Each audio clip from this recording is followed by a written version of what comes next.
is no fourth law of thermodynamics. There should be. It would state that energy is furtive and plays a shell game with nature. In cellular respiration, the trick is to find where useful energy is hidden. In the first 5 reactions of glycolysis, we followed the energy path from glucose step by step as it is split into a pair of 3 carbon molecules of PGAL.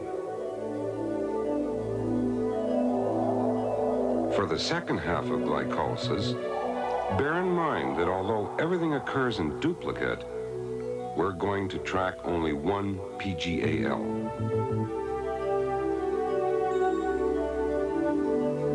We'll watch PGAL synthesize ATP and energize a molecule of nicotinamide adenine dinucleotide, or NAD.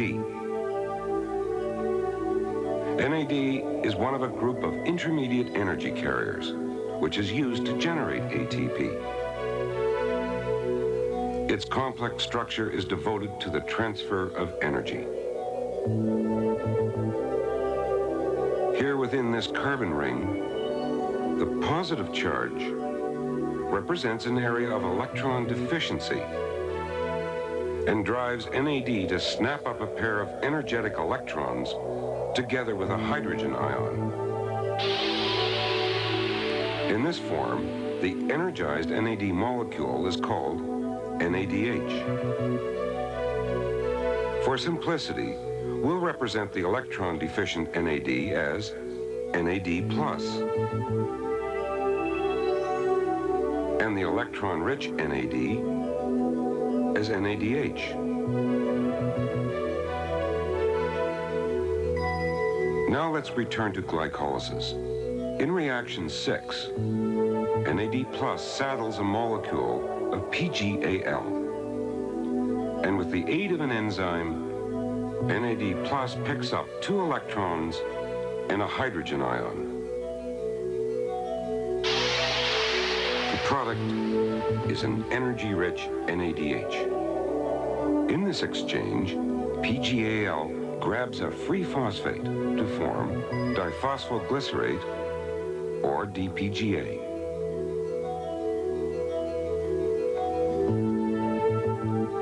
Let's pause and look at the energy profile.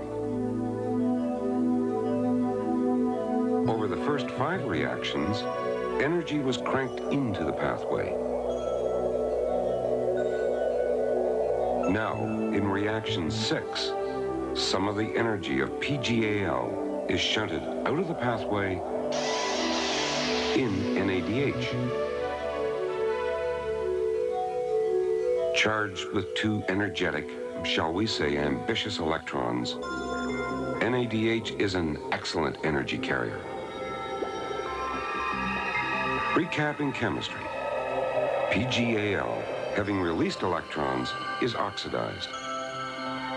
And NAD+, having gained electrons, is reduced. So oxidation reactions release energy, while reduction reactions store energy. Reaction 7.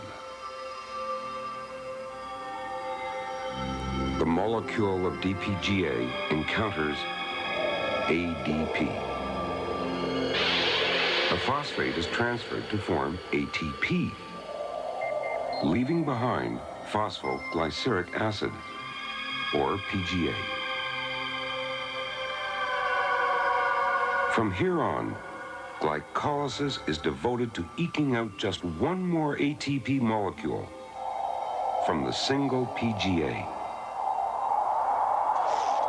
On its own, ADP lacks the necessary energy to capture the phosphate, so a subtle rearrangement of the molecule occurs.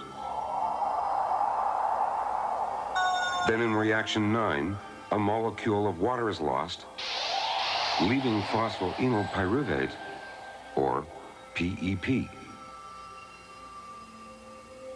The bond holding the phosphate is sufficiently weakened,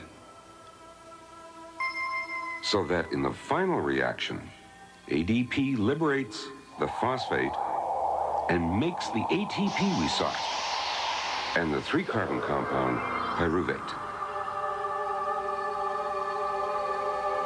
Again, let's step back and place all these reactions in profile.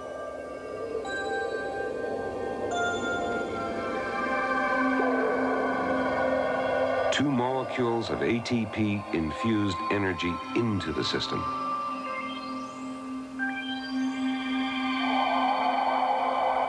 From there on, energy was extracted by 2 NADH molecules and 4 ATP molecules.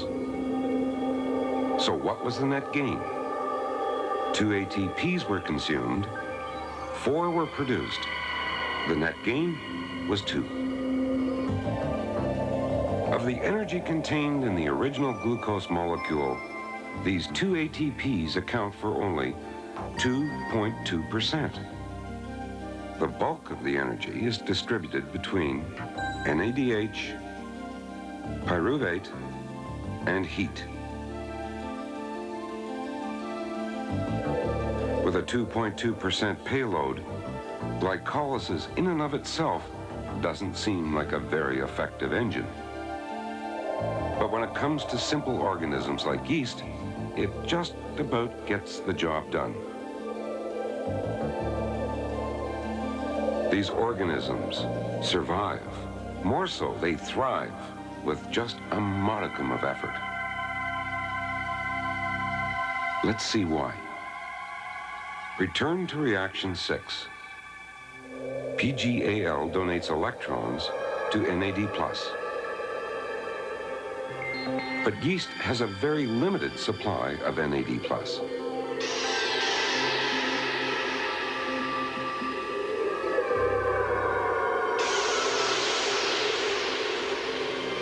So if the last of the NAD+ were used to make NADH, glycolysis would grind to a halt, and absolutely no ATP would be produced.